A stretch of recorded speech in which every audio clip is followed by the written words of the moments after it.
सरस्वती व्यासं ततो जयमुदीरये।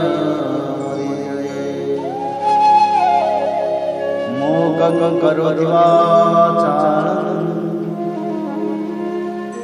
पंगुलं लङ्घयते यत्कृपातमहं वन्दे परमानन्दमाधवो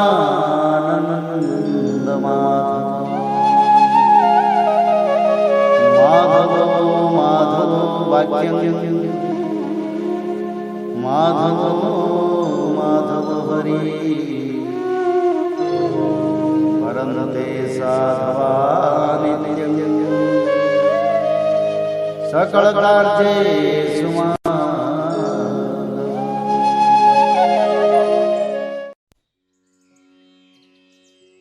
सूत जी कहते हैं, श्री कृष्ण ने अपने समृद्ध आनर्त देश में पहुंचकर वहां के लोगों की विरह वेदना बहुत कुछ शांत करते हुए अपना श्रेष्ठ पांचजन्य नामक शंख बजाया।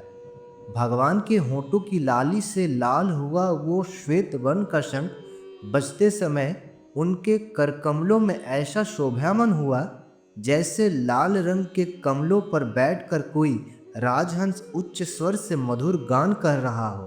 भगवान के शंख की वो ध्वनि संसार के भय को भयभीत करने वाली है।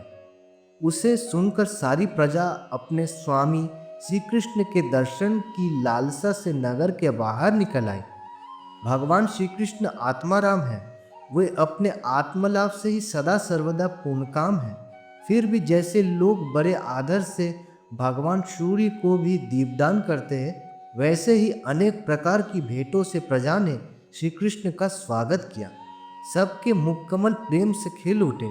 वे हर्षगदगद वाणी से सबके सुहृद और संरक्षक भगवान श्री कृष्ण की ठीक वैसे ही स्तुति करने लगे जैसे बालक अपने पिता से अपनी तोतली बोली में बातें करते हैं।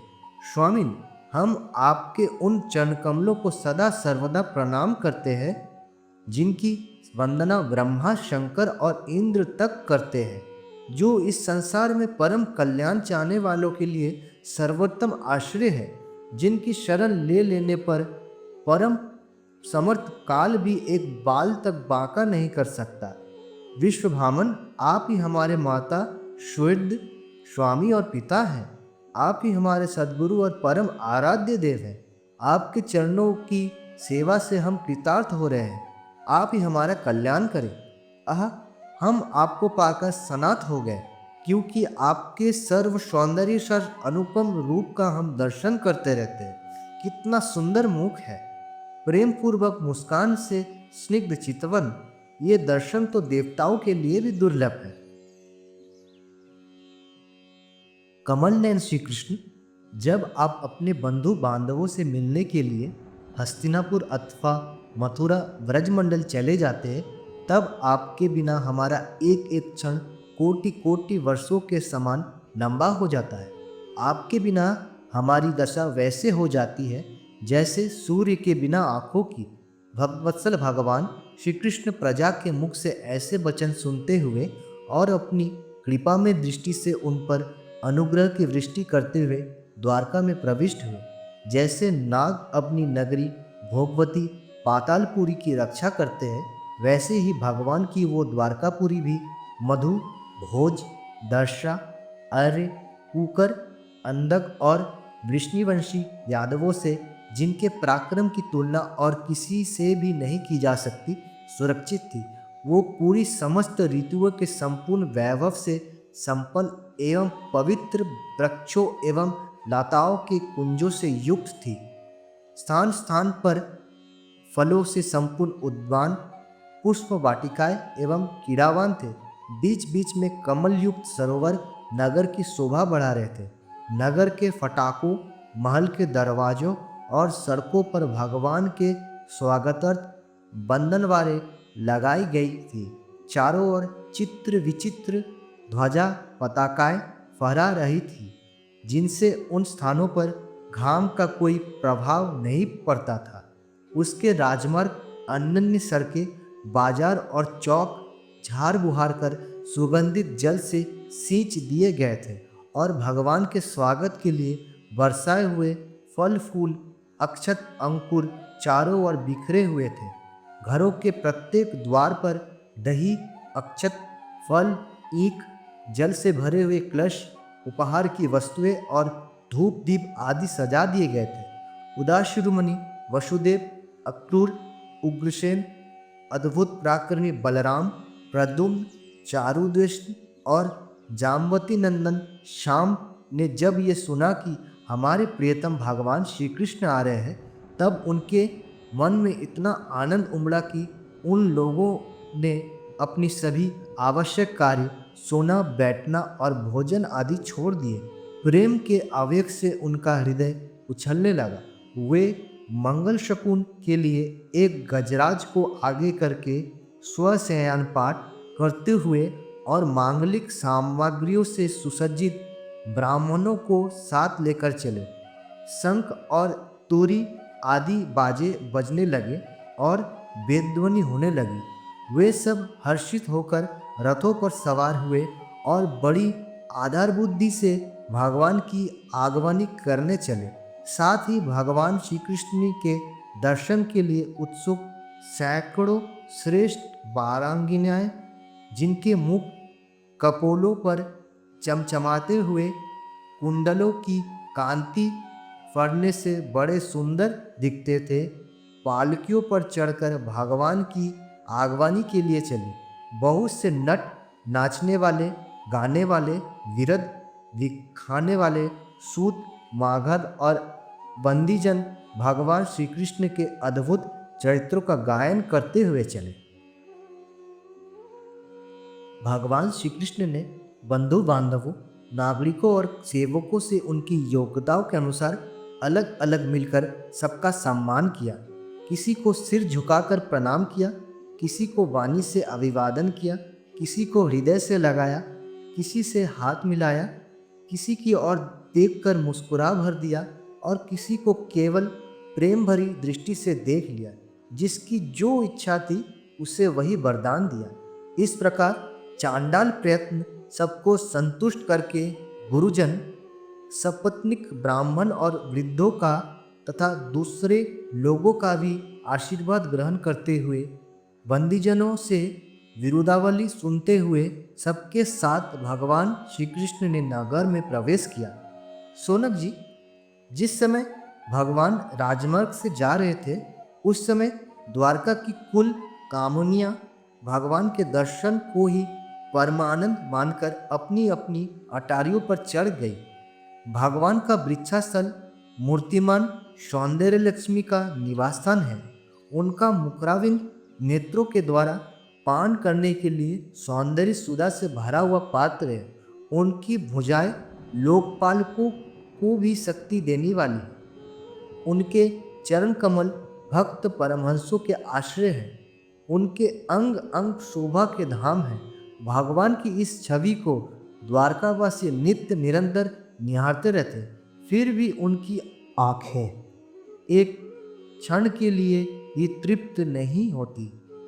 द्वारका के राजपथ पर भगवान श्री कृष्ण के ऊपर श्वेत वन का छत्र तना हुआ था। श्वेत छवर डुलाए जा रहे थे। चारों ओर से पुष्पों की वर्षा हो रही थी। वे पीतांबर और वनमाला धारण किए हुए थे। इस समय वे ऐसे शोभायमान हुए मानो श्याम मेघ एक ही साथ सूर्य चंद्रमा इंद्रधनुष और बिजली से शोभायमान हो। भगवान सबसे पहले अपने माता पिता के महल में गए।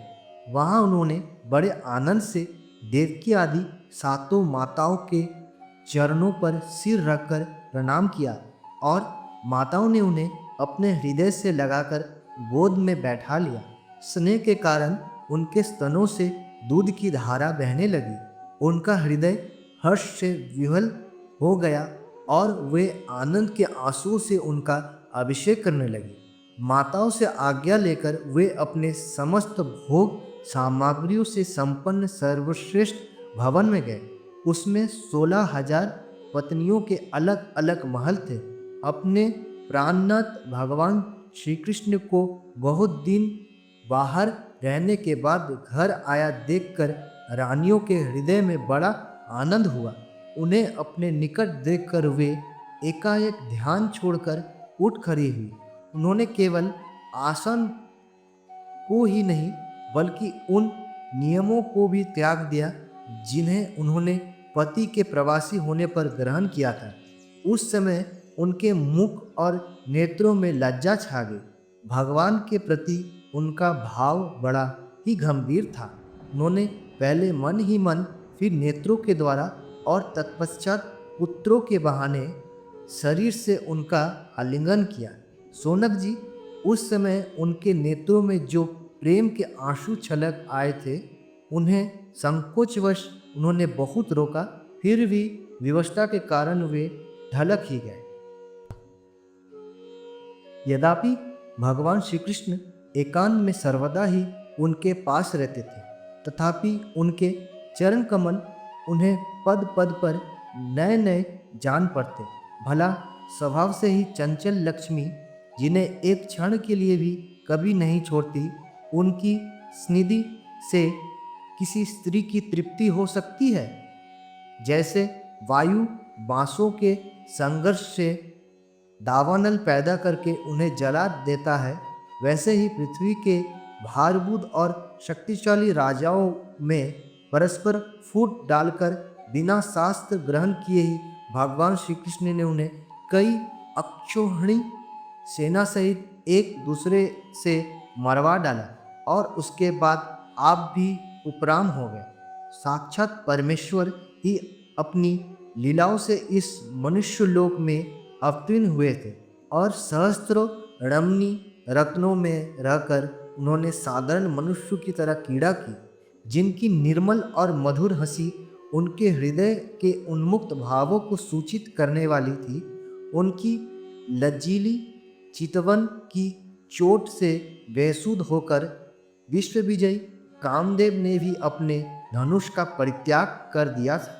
वे कामनियाँ अपने काम विलासों से जिनके मन में तनिक भी क्षोभ नहीं पैदा कर सकी, उन असंग भगवान श्री कृष्ण को संसार के लोग अपने ही समान कर्म करते देखकर असक्त मनुष्य समझते हैं। ये उनकी मूर्खता है। यही तो भगवान की भगवता है कि प्रकृति में स्थिर होकर भी उसके गुणों से कभी लिप्त नहीं होते।